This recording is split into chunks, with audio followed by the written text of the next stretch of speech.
Bonjour à tous et bienvenue dans cette nouvelle vidéo.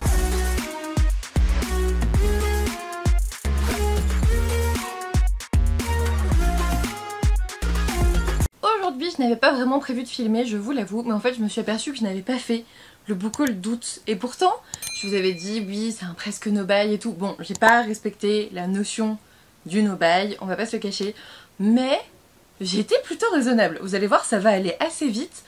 Quand j'ai fait, quand j'ai regardé en mode est-ce que t'as fait le book haul d'août? Non. Et quand j'ai regardé les livres que je devais présenter, j'ai 3 quarts d'heure, ça devrait pouvoir le faire.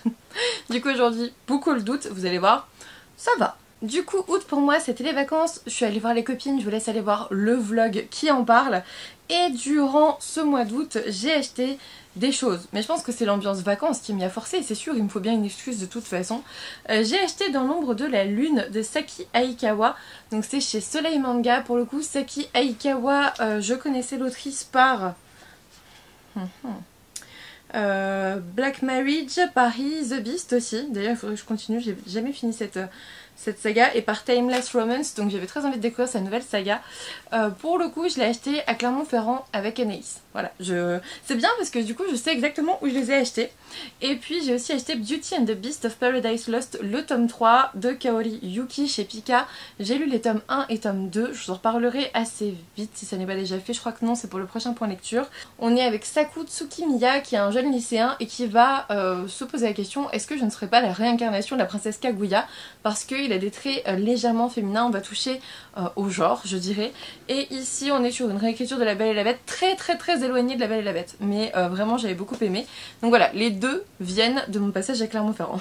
Ensuite, là pour le coup il s'agit de Service Presse. J'ai reçu La Légende de l'homme fou, le tome 1, L'origine d'une vengeance d'Anne-Sophie Rock, qui est un roman auto-édité dont je vous parlerai très bientôt. J'ai bien aimé ma lecture. Dans cette histoire on suit Planteur qui est un conteur du monde de Dierne, c'est un roman de fantasy, et on apprend vite que le souverain de Dierne est loin d'être adulé, on va dire, c'est un tyran horrible, et on va voir une rébellion se former, c'est un petit peu le but même de ce premier tome. On est dans de la fantasy, j'ai bien aimé, il y avait un point de vue assez original.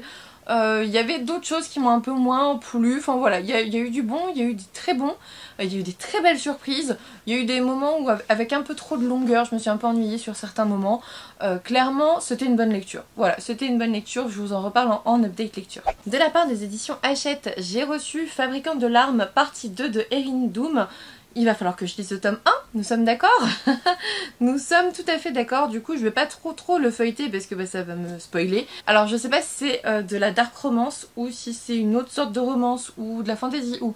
Je sais pas trop, je pensais me lancer dans le tome 1 en espérant que ça serait de la dark romance et que ça pourrait compter pour le vlog de dark romance que je vous dois toujours depuis Twitch. Voilà.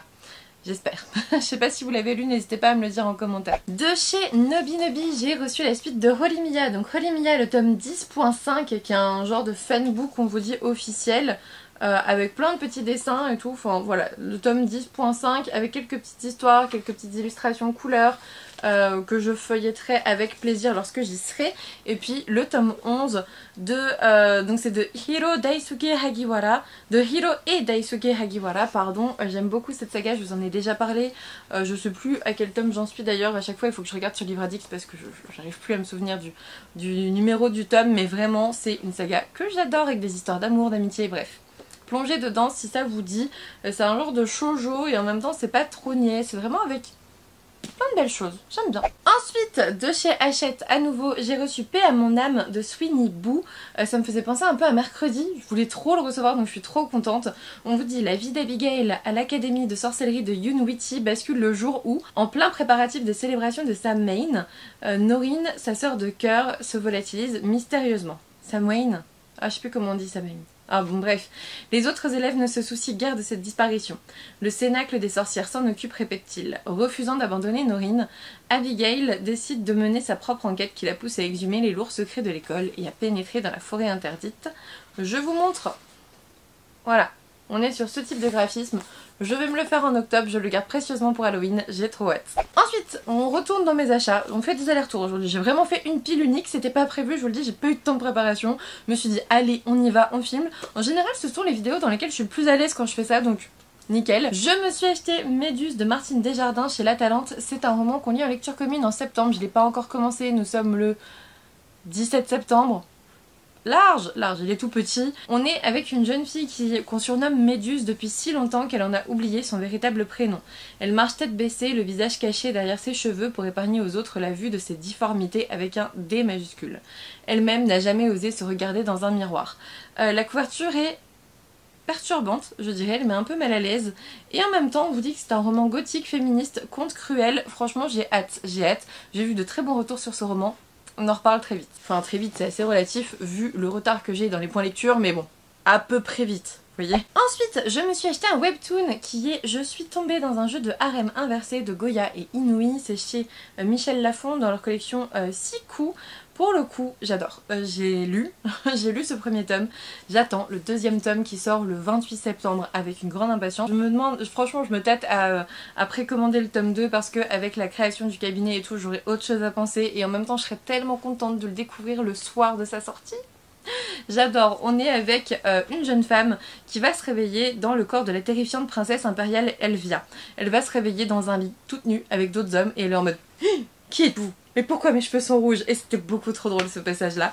Et en gros elle incarne la méchante d'un jeu vidéo vouée à mourir dans d'atroces souffrances. J'ai du mal à parler aujourd'hui. Et on vous dit, elle doit s'impliquer dans la vie du château pour éviter de mourir. Elle va essayer de forger des alliances, de comprendre un petit peu la dynamique des relations.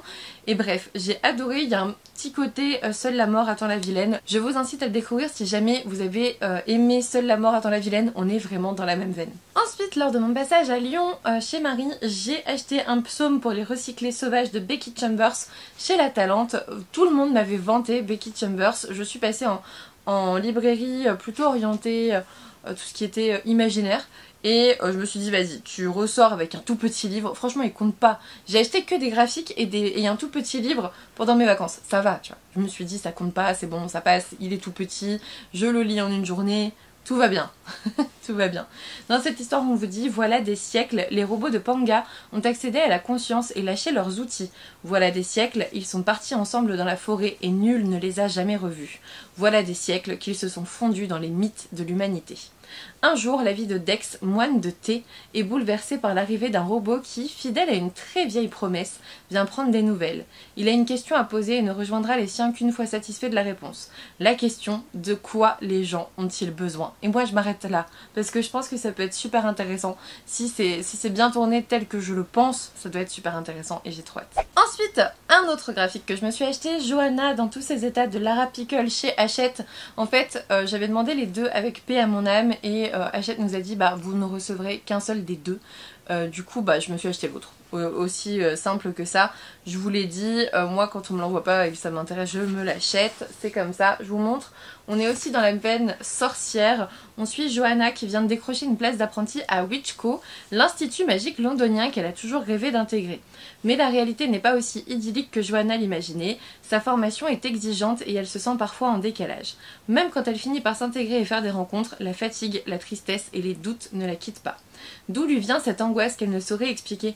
Aidée par ses proches, Johanna va devoir apprendre à dominer ses dragons intérieurs. Il y a un côté witch, il y a un côté sorcière, et en même temps il y a un côté santé mentale qu'on ne peut pas nier. Franchement ça a l'air très très chouette, je voulais vraiment le découvrir, je l'ai acheté, je vous en reparlerai plutôt en octobre pour le côté sorcière. Je me suis aussi acheté pendant ces vacances Arden High, la nuit des rois et des reines de Molly Horton Booth, Stephanie Kate Strom et Jamie Green, c'est chez Hachette. Et je sais pas, j'étais dans ma vibe Heartstopper et il me semble, il n'y a pas un petit commentaire de... Il me semble qu'il y avait un petit bandeau avec un commentaire d'Alice Oseman et en fait comme j'avais tellement aimé Heartstopper, j'ai vu le bandeau, j'ai fait ok. Ce qui est totalement con parce que je suis vraiment tombée dans le piège du marketing, c'est à ça que servent les bandeaux mais bon c'est tout. Je vous dirai ce que j'en pense une fois lu bientôt j'espère. Et ensuite les deux derniers ouvrages que j'ai achetés c'est grâce ou à cause de vous, pourrait-on dire à cause peut-être. Ce sont les ouvrages ouvrage que vous avez choisi de me faire acheter sur Twitch. Voilà, il y a des choses qui se passent sur Twitch, n'hésitez pas à venir nous voir. Vous avez choisi 4 romans que je devais acheter, j'en ai reçu 2 pour le moment, enfin 4 ouvrages. J'ai acheté du coup La Passeuse de mots, le tome 2 d'Alric et Jennifer Twice. Là, j'avoue, c'était de la triche parce que beaucoup d'entre vous l'avaient choisi, mais il n'était pas passé et en même temps je savais que j'allais l'acheter, donc je l'ai acheté. Voilà. En fait, il y en a 5 au lieu de 4 et celui-ci c'est le numéro 5. J'ai beaucoup aimé le tome 1, je vais vous en reparler bientôt en point lecture, bientôt j'espère, parce que vraiment j'ai beaucoup de retard sur les points lecture, mais j'avais tellement aimé que je me suis ruée sur le tome 2 parce que ok, c'est une bricasse, mais j'avais envie de savoir la suite, c'était trop bien. Et par contre, c'est le dernier ouvrage de ce book haul, et là c'est bien vous qui m'avez incité à l'acheter, qui avez choisi que je l'achète. Il s'agit de Brume, le tome 1, Le réveil du dragon de Jérôme Pellissier et Karine Hinder. Ouais, c'est Karine Hinder chez Glénat. C'est une petite BD que je me garde pareil pour voilà, fin septembre-octobre, là où on est pour Halloween, parce que clairement bah, on est avec une petite sorcière, hein, regardez-moi ça. Et je veux pas lire le résumé parce que ça a l'air tout doux, tout beau. Il n'y a pas besoin de lire le résumé pour le découvrir. J'ai hâte, c'est tout ce que je peux dire. Je vous remercie de l'avoir choisi, ça me faisait beaucoup trop envie. Puis au moins je peux vous utiliser comme excuse pour dire oui ok, j'ai pas respecté le no-buy, mais vous m'avez fait choisir des livres, hein. Ça peut marcher, ça marche. Et voilà, c'est tout pour ce book haul d'août. Je vous avais dit que ça serait rapide, c'était rapide. J'ai peu acheté finalement, j'ai acheté beaucoup de graphiques plus qu'autre chose.